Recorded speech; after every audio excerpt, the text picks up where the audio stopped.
mga ka-shell files.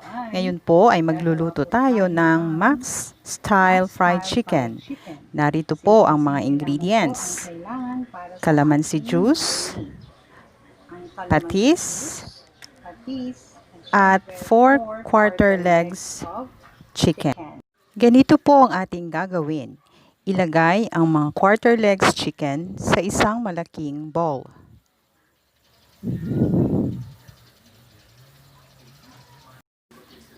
Sa bawat quarter leg ay 2 tablespoon of patis. So, ako po ay gumamit ng 8 tablespoons of patis. So, ibuhos po natin ang patis sa manok.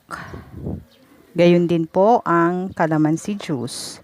Ako po ay gumamit ng 5 to 7 calamansi. So, i-mix lang po nating mabuti at i-marinate po natin ng minimum of 2 hours.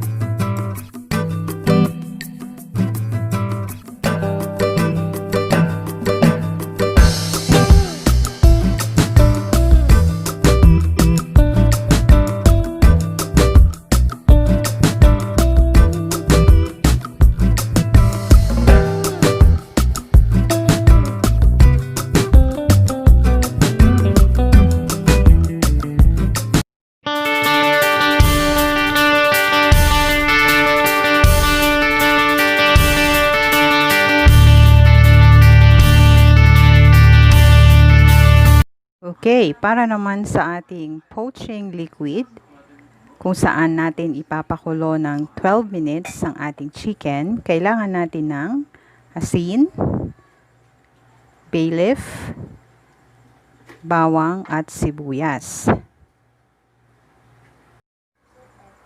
At ang ating tubig.